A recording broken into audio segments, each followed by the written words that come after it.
Alright guys,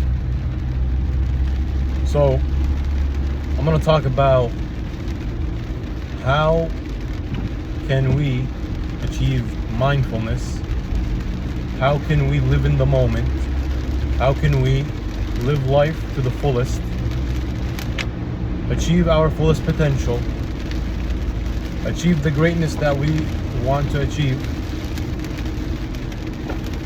and not waste our lives.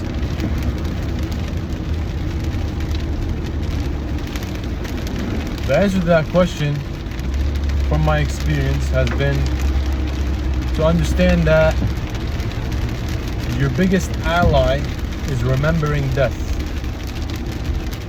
Okay? Remember that you're not going to live forever. And be specific about it. I know it sounds a little crazy, but every day, visualize yourself. Tomorrow, we're done. It's the end of the journey, buddy. It's over for you. Tomorrow, you are not going to wake up. The crazy thing is, one day that is going to happen. And it could be tomorrow for a lot of us.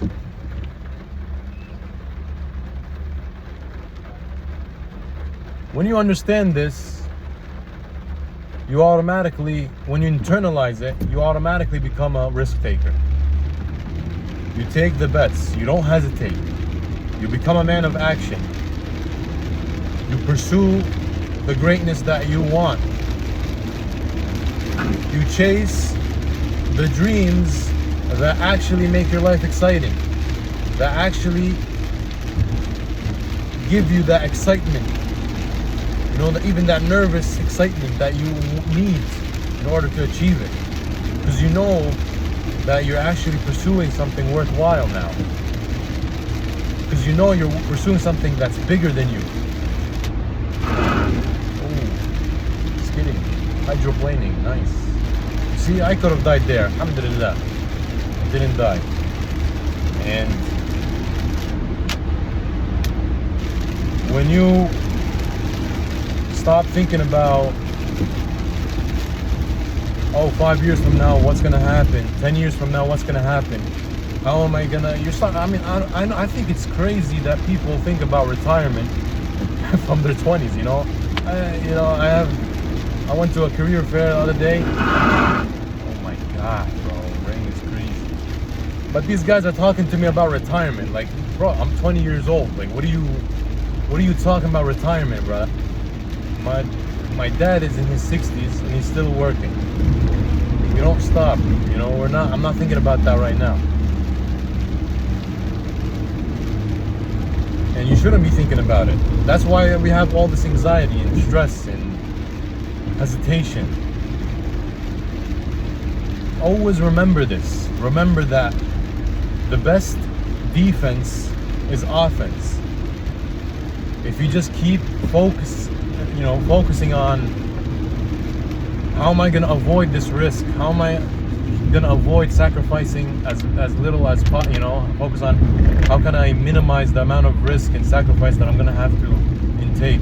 How can I minimize the amount of pain or suffering or boredom that this life is going to hand me? And then you just end up suffering and being bored and facing that pain anyways. You're gonna have to face it. SubhanAllah, in the Quran, there's a amazing verse that says, يا أيها الإنسان إنك كادح إلى ربك كدحا فملاقيه. It didn't specify if you're religious or not religious. It just said human beings. This is a message from God, so if you're trying to avoid pain, pay attention to this ayah. In this verse, he says, all human beings, all mankind, إِنَّكَ كَادِحٌ. It literally means, that word is like grind. You are going to grind your way until you go back to your Lord and reach Him. So what do we take from this? we understand